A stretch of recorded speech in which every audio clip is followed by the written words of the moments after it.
शाहू महाराजांच्या पहिल्या स्मारकाच्या कोनशिलेवर मात्र शाहू महाराजांची जन्मतारीख ही 26 जुलै 1874 अशी लिहिली गेली। मंडळी, लोकराजा राजर्षी छत्रपती शाहू महाराज यांचं लोकसहभागातून उभारलेलं पहिलं स्मारक ते म्हणजे कोल्हापुरातल्या ऐतिहासिक असणाऱ्या दसरा चौकात असलेलं शाहू महाराजांचं स्मारक। खरं तर या स्मारकानं यंदा 100व्या वर्षातही पदार्पण केले। हे स्मारक उभा राहत असताना अगदी भव्य दिव्य अशी मिरवणूक काढण्यात आली होती। लाखोंचा जनसमुदाय उपस्थित होता।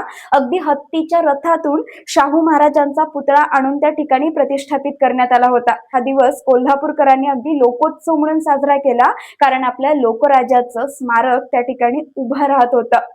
पण मुळात याच शाहू महाराजांच्या पहिल्या स्मारकाच्या कोनशिलेवर मात्र शाहू महाराजांची जन्मतारीख ही 26 जुलै 1874 अशी लिहिली गेली।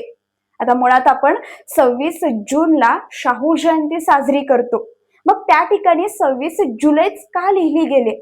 आता त्यासाठी अनेक पुस्तकं चाळल्यानंतर काही पुस्तकांमध्ये असाही संदर्भ आहे की शाहू महाराजांचा जन्म हा 26 जुलै 1874 ला झाला। महाराष्ट्र राज्य गॅझेटियर कोल्हापूर जिल्हा या पुस्तकातील 77 नंबर असणाऱ्या पानावर, तर महाराष्ट्रातील समाज सुधारणेचा इतिहास या पुस्तकातील 102 पानावर, तर तुबा नाईक लिखित छत्रपती राजर्षी शाहू महाराज या पुस्तकातील पान नंबर 8 वर शाहू महाराजांचा जन्म हा 26 जुलै 1874 ला झालाय असं लिहिलेलं आहे। पण असं असलं तरी सुद्धा आपण 26 जूनलाच शाहू जयंती साजरी करतो, कारण बऱ्याच इतिहासकारांनी, बऱ्याच ज्येष्ठ अभ्यासकांनी 26 जूनलाच महाराजांचा जन्म झालाय हे पुराव्यांसहित सिद्ध करून दाखवले आणि महाराष्ट्र शासनानं सुद्धा ते मान्य केले। कारण बघा ना, 2006 पासून शाहू महाराजांच्या कार्याचा गौरव आणि त्यांच्या प्रति कृतज्ञता म्हणून शाहू महाराजांच्या जयंतीचा हाच दिवस अर्थात 26 जून हा दिवस सामाजिक न्याय दिवस म्हणून साजरा करण्यात यावा असं जाहीर केले।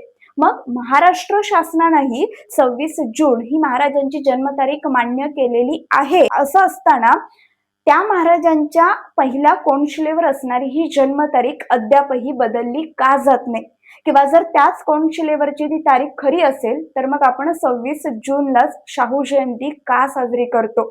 बरेच प्रश्न पडतात। कारण स्मारक ही निवळ दगडमाती किंवा धातूची नसतात, तर ती इतिहासाचा जिवंत दस्तऐवज असतात आणि त्याच दस्तऐवजांवर जर चुकीची माहिती असेल ना, तर चुकीचा इतिहास जिवंत राहू शकतो आणि आपल्या पुढच्या भावी पिढीपर्यंत हा चुकीचा इतिहास जाऊ शकतो। तुम्हाला याबद्दल काय वाटतं